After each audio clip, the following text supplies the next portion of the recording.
बिस्मिल्लाहिर्रहमानिर्रहीम। ਜਦੋਂ ਬੰਦਾ ਫੌਤ ਹੋ ਜਾਂਦਾ ਹੈ ਤੇ ਉਹਨੂੰ ਗੁਸਲ ਦਿੱਤਾ ਜਾਂਦਾ ਹੈ।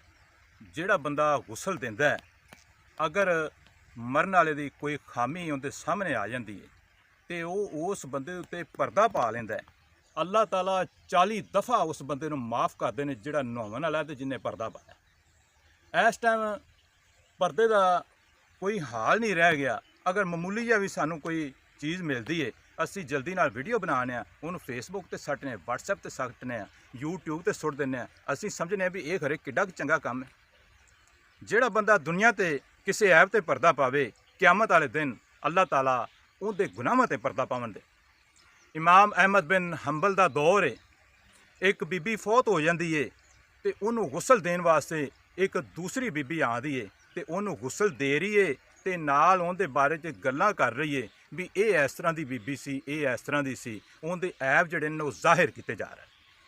ਨਹਾਉਂਦਿਆਂ ਉਹ ਜਿਹੜੀ ਨਹਾਉਣ ਵਾਲੀ ਬੀਬੀ ਸੀ, ਉਹਦਾ ਹੱਥ ਉਹ ਜਿਹੜੀ ਮਰੀ ਬੀਬੀ ਸੀ ਉਹਦੇ ਨਾਲ ਚਿੰਬੜ ਜਾਂਦਾ।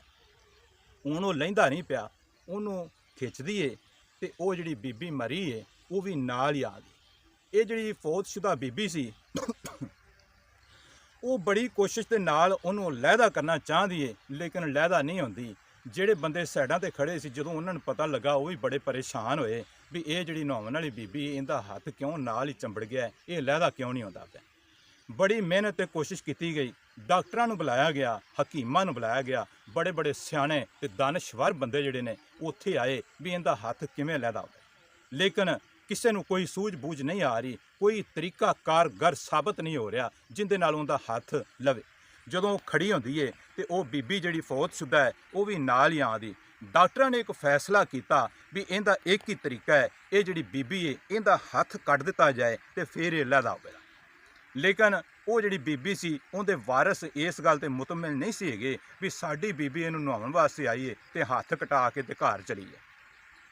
ਇਹ ਗੱਲ ਚਲਦਿਆਂ ਇਮਾਮ ਅਹਿਮਦ ਬਿਨ ਹੰਬਲ ਦੇ ਕੋਲ ਗਈ। ਉਹ ਬੜੇ ਵੱਡੇ ਇਮਾਮ ਨੇ, ਉਹਨਾਂ ਨੂੰ ਲਿਆਂਦਾ ਗਿਆ, ਇਹ ਮੰਜ਼ਰ ਵਿਖਾਇਆ ਗਿਆ ਵੀ ਇਹ ਹੱਥ ਲਹਿਦਾ ਕਿਉਂ ਨਹੀਂ ਆਉਂਦਾ। ਉਹਨਾਂ ਸੋਚ ਕੇ ਤੇ ਇਹ ਦੱਸਿਆ ਵੀ ਇਹ ਜਿਹੜੀ ਨਹਾਉਣ ਵਾਲੀ ਬੀਬੀ ਹੈ, ਇਹਨੇ ਜ਼ਰੂਰ ਕੋਈ ਇਹਦਾ ਐਬ ਜਿਹੜਾ ਹੈ ਉਹ ਫਰੋਲਿਆ ਹੈ, ਇਹਦੇ ਤੇ ਕੋਈ ਬਹਿਤਾਨ ਲਾਇਆ ਹੈ। ਉਸ ਬੋਹਤਾਨ ਦੀ ਵਜ੍ਹਾ ਤੋਂ ਇਹਦਾ ਹੱਥ ਜਿਹੜਾ ਨਾਲ ਹੀ ਚਿੰਬੜ ਗਿਆ। ਇਹਦਾ ਇੱਕ ਹੀ ਤਰੀਕਾ ਹੈ ਜਿਹਦੇ ਨਾਲ ਇਹ ਹੱਥ ਲਹਿਦਾ ਹੋਵੇਗਾ। ਇਹ ਜਿਹੜੀ ਨਹਾਉਣ ਵਾਲੀ ਬੀਬੀ ਹੈ ਜਿਹਦਾ ਹੱਥ ਨਾਲ ਚੰਬੜਿਆ ਹੈ, ਇਹਨੂੰ 80 ਕੋੜੇ ਲਾਏ ਜਾਣ। ਇਹ ਫੈਸਲਾ ਜਿਹੜਾ ਵਾਰਸਾਂ ਨੂੰ ਵੀ ਮਨਜ਼ੂਰ ਹੋ ਗਿਆ, ਜਿਨ੍ਹਾਂ ਦੀ ਫੌਤਸ਼ੁਦਾ ਬੀਬੀ ਸੀ ਉਹਨਾਂ ਨੇ ਮਨਜ਼ੂਰ ਹੋ ਗਿਆ। ਕੋੜੇ ਲਾਉਣ ਦਾ ਇੰਤਜ਼ਾਮ ਕੀਤਾ ਗਿਆ। ਕੋੜੇ ਸ਼ੁਰੂ ਹੋ ਗਏ, 1 ਤੋਂ ਲੈ ਕੇ ਤੇ 80 ਤੱਕ ਕੋੜੇ ਲਾਏ ਗਏ। ਜਦੋਂ ਆਖਰੀ ਕੋੜਾ ਉਸ ਔਰਤ ਨੂੰ ਲੱਗਾ ਤੇ ਉਹਦਾ ਹੱਥ ਲਹਿਦਾ ਹੋ ਗਿਆ। ਇਹ ਦੇਖੋ ਤੁਸੀਂ, ਇਹ ਵਾਕਿਆ ਜਿਹੜਾ ਤੁਹਾਡੇ ਸਾਹਮਣੇ ਪੇਸ਼ ਕੀਤਾ ਗਿਆ ਹੈ, ਇਹਦੇ ਵਿੱਚ ਕਿੰਨੀ ਇਬਰਤ ਹੈ। ਇਸ ਟਾਈਮ ਜਦੋਂ ਸਾਡੇ ਸਾਹਮਣੇ ਕੋਈ ਗੱਲ ਆਉਂਦੀ ਜਾਂਦੀ ਹੈ, ਕਿਸੇ ਦੇ ਐਬ ਤੇ ਅਸੀਂ ਪਰਦਾ ਪਾਉਂਦੇ ਹੀ ਨਹੀਂ, ਉਹਦੇ ਐਬ ਨੂੰ ਨਿਸ਼ਾਵਰ ਕੀਤਾ ਜਾਂਦਾ।